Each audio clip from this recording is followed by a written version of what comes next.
Good afternoon, special guests, faculty members, and my fellow students. My name is Donnae Owens.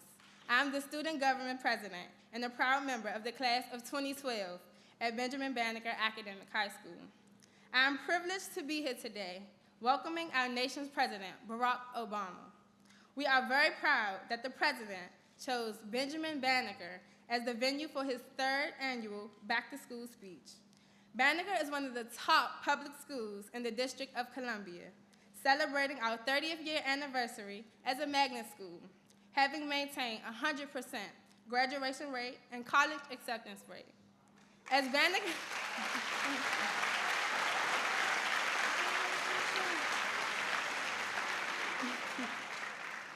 Banneker achievers, we have excelled in both academics and extracurricular activities, including giving back to our community through multiple service and activities.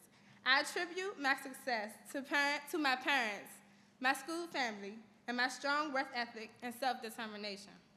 I am an aspiring architectural engineer who would like to pursue my studies in NYU next fall.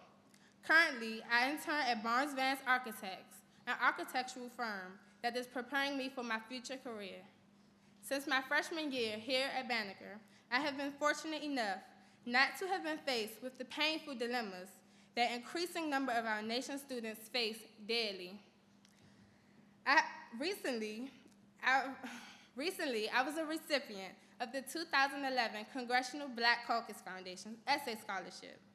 This year's topic, chosen by the CBC spouses, focused on positive initiatives to increase graduation rates amongst minorities. Throughout my paper, I stress the importance of self-determination. If it is to be, it is up to me, because we are the controllers of our own destinies. On behalf of the Banneker Achievers, I would like to take this opportunity to thank the administration, teachers, counselors, and other staff members for their unwavering support. We value and appreciate your efforts and commitment. We have achieved exceptional academic success and are destined to set even high markers as we progress.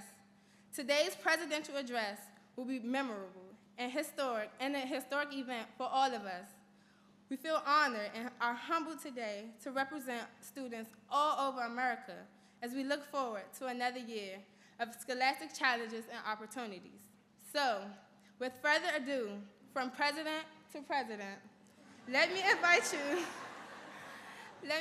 you all to sit back, enjoy, and internalize the wonderful words of counsel and encouragement from our President of the United States, Barack Obama, accompanied by Secretary of Education, Arne Duncan. Thank you.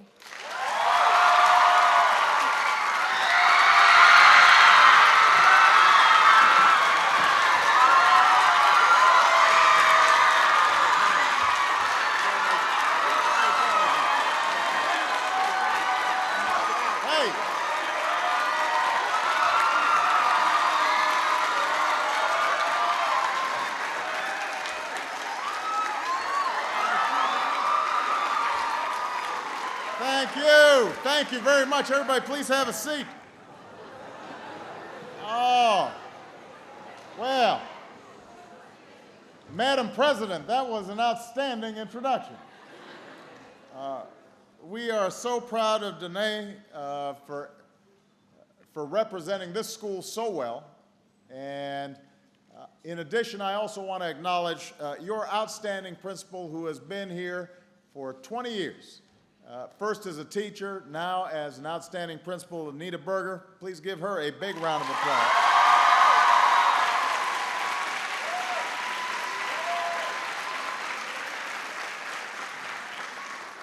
I want to acknowledge as well, Mayor Gray is here, so the mayor of Washington, D.C. is here. Please give him a big round of applause.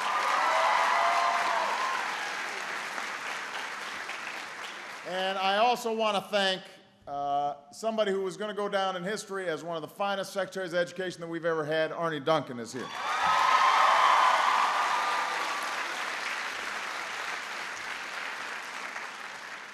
Now, it is great to be here at Benjamin Banneker High School, one of the best high schools, not only in Washington, D.C., but one of the best high schools in the country. And, but we've also got students tuning in from all across America. And so I want to welcome you all to the new school year, although I know that many of you have already been in school for a while.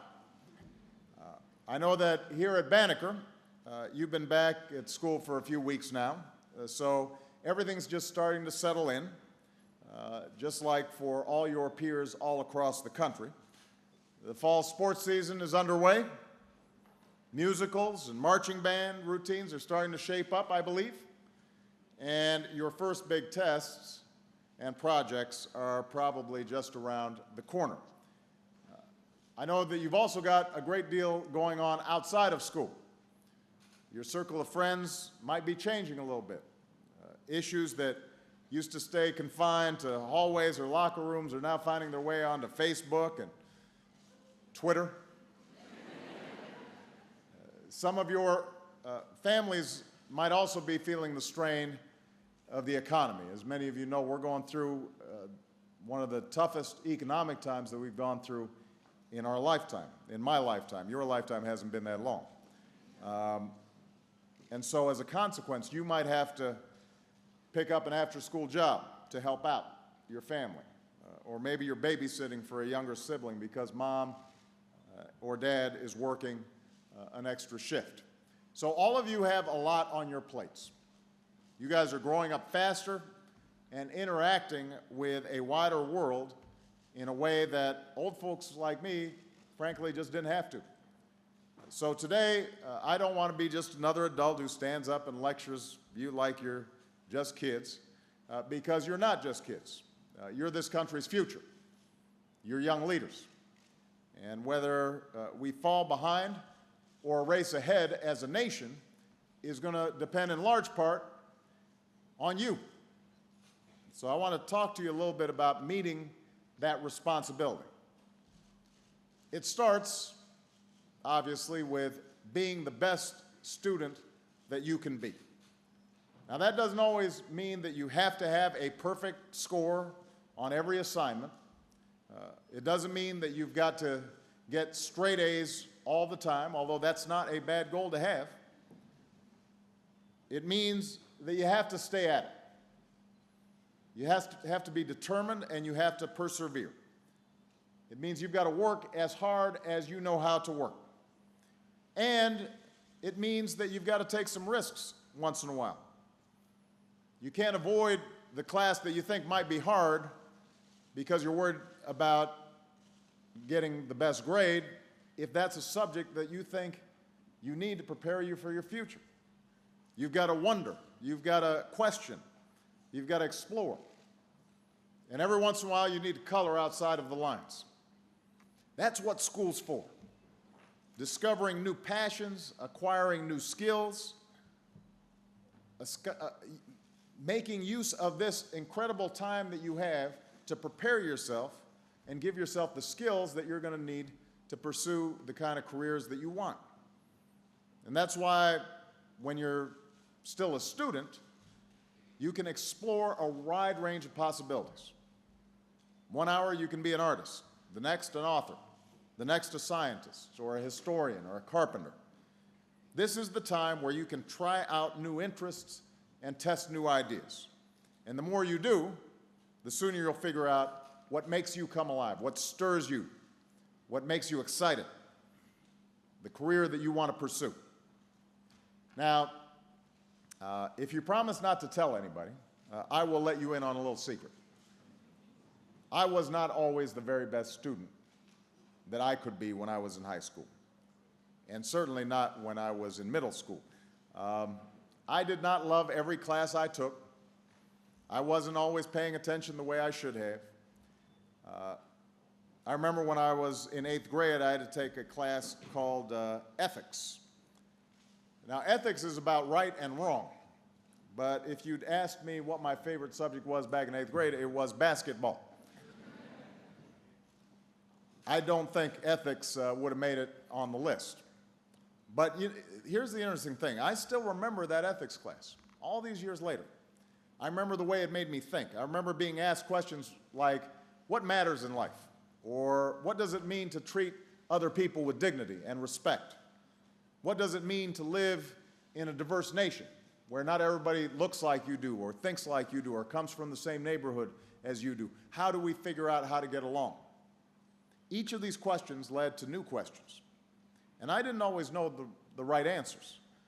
But those discussions and that process of discovery, those things have lasted. Those things are still with me today.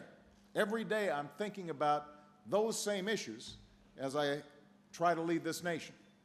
I'm asking the same kinds of questions about how do we, as a diverse nation, come together to achieve what we need to achieve. How do we make sure that every single person is treated with dignity and respect?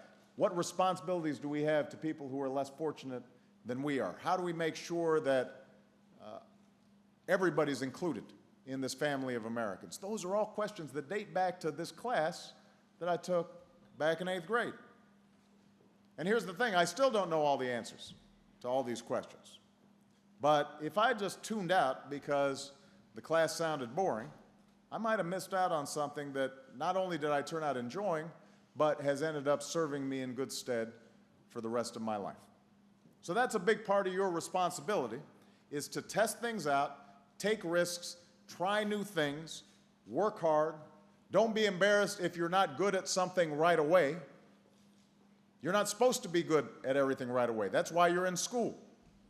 The idea, though, is that you keep on expanding your horizons and your sense of possibility. Now's the time for you to do that. And those are also, by the way, the things that will make school more fun. Down the road, those will be the traits that will help you succeed as well. The traits that will lead you to invent a device that makes an iPad look like a stone tablet, or what will help you figure out a way to use the sun and the wind to power a city and give us new energy sources that are less polluting, or maybe you'll write the next great American novel. Now, to do any of those things, you have to not only graduate from high school, and I know I'm in the amen corner with Principal Berger here. Not only do you have to graduate from high school, but you're going to have to continue education after you leave. You have to not only graduate, but you've got to keep going after you graduate. That might mean for many of you a 4-year university. I was just talking to Danae, and she wants to be an architect, and she's interning with an architectural firm, and she's already got her sights set on what school she wants to go to. But it might, for some other folks, be a community college or a professional credentialing or training. But the fact of the matter is that more than 60% of the jobs in the next decade will require more than a high school diploma. More than 60%. That's the world that you're walking into. So I want all of you to set a goal to continue your education after you graduate. And if that means college for you, just getting into college is not enough. You also have to graduate. One of the biggest challenges we have right now is that too many of our young people enroll in college but don't actually end up getting their degree. And as a consequence, our country used to have the world's highest proportion of young people with a college degree. We now rank 16th. I don't like being 16th. I like being number 1. That's not good enough. So we've got to make sure your generation gets us back to the top of having the most college graduates relative to their population of any country on earth. Now, if we do that, you guys will have a brighter future, and so will America. We'll be able to make sure that the newest inventions and the latest breakthroughs happen right here in the United States of America. It'll mean better jobs and more fulfilling lives and greater opportunities, not only for you, but also for your kids. So I don't want anybody who's listening here today to think that you're done once you finish high school. You are not done learning. In fact, what's happening in today's economy is it's all about lifelong learning. You have to constantly upgrade your skills and find new ways of doing things. And even if college isn't for you, even if a 4-year college isn't for you, you're still going to have to get more education after you get out of high school. And you've got to start expecting big things from yourself right now. I know that may sound a little intimidating. And some of you may be wondering, how you can pay for college. Or you might not know what you want to do with your life yet. And that's okay. Nobody expects you to have your entire future mapped out at this point. And we don't expect you to have to make it on your own. First of all, you've got wonderful parents who love you to death and want you to have a lot more opportunity than they ever had. Which, by the way, means don't give them a hard time when they ask you to turn off the video games, turn off the TV, and do some homework. You need to be listening to them. I speak from experience because that's what I've been telling Malia and Sasha. Don't be mad about it because we're thinking about your future. You've also got people all across this country, including myself and Arnie, and people at every level of government who are working on your behalf. We're taking every step we can to ensure that you're getting an educational system that is worthy of your potential. We're working to make sure that you have the most up-to-date schools with the latest tools of learning. We're making sure that this country's colleges and universities are affordable and accessible to you. We're working to get the best teachers into the classroom as well, so they can help you prepare for college and a future career. Let me say something about teachers, by the way. Teachers are the men and women who might be working harder than just about anybody these days. Whether you go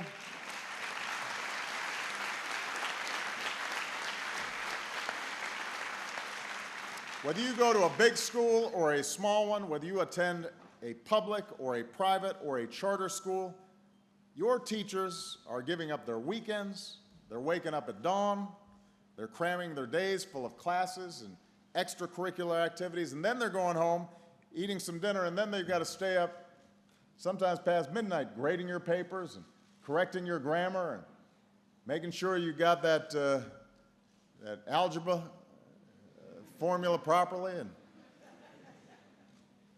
they don't do it for a fancy office. They sure don't do it for the big salary. They do it for you. They do it because nothing gives them more satisfaction than seeing you learn.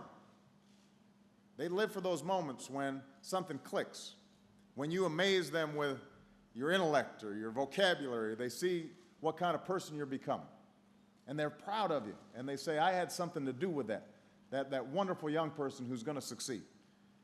They have confidence in you that you will be citizens and leaders who take us into tomorrow. They know you're our future. So your teachers are pouring everything they got into you. And they're not alone. But I also want to emphasize this. With all the challenges that our country is facing right now, we don't just need you for the future, we actually need you now. America needs young people's passion and their ideas. We need your energy right now. I know you're up to it because I've seen it. Nothing inspires me more than knowing that young people all across the country are already making their marks. They're not waiting. They're making a difference now. There are students like Will Kim from Fremont, California, who launched a nonprofit that gives loans to students from low-income schools who want to start their own business. Think about that. So he's giving loans to other students. He set up a non-for-profit. You know, he's raising the money doing what he loves through dodgeball tournaments and capture the flag games. But he's creative, he took initiative, and now he's helping other young people be able to afford the schooling that they need. There's a young man, Jake Bernstein, 17 years old, from a military family in St. Louis. Worked with his sister to launch a website devoted to community service for young people. And they've held volunteer fairs and put up an online database and helped thousands of families to find volunteer opportunities ranging from maintaining nature trails to serving at local hospitals. And then last year, I met a young woman named Amy Chow from Richardson, Texas. She's 16 years old, so she's the age of some of you here. During the summer, I think because somebody in her family had an illness, she decided that she was interested in cancer research. She hadn't taken chemistry yet, so she taught herself chemistry during the summer. And then she applied what she had learned and discovered a breakthrough process that uses light to kill cancer cells. 16 years old. It's incredible, and she's been approached by some doctors and researchers who want to work with her to help her with her discovery. The point is, you don't have to wait to make a difference. Your first obligation is to do well in school. Your first obligation is to make sure that you're preparing yourself for college and career. But you can also start making your mark right now. A lot of times, young people may have better ideas than us old people do anyway. We just need those ideas out in the open, in and out of the classroom. And when I meet young people like yourselves, when I sat and talked to Danae, I have no doubt that America's best days are still ahead of us, because I know the potential that lies in each of you. Soon enough, you will be the ones leading our businesses and leading our government. You will be the one who are making sure that the next generation gets what they need to succeed. You'll be the ones that are charting the course of our unwritten history. And all that starts right now, starts this year. So I want all of you who are listening, as well as everybody here at Banneker, I want you to make the most of the year that's ahead of you. I want you to think of this time as one in which you are just loading up with information and skills, and you're trying new things, and you're practicing, and you're honing all those things that you're going to need to do great things when you get out of school. Your country is depending on you. So set your sights high. Have a great school year. Let's get to work. Thank you very much, everybody. God bless you. God bless the United States of America.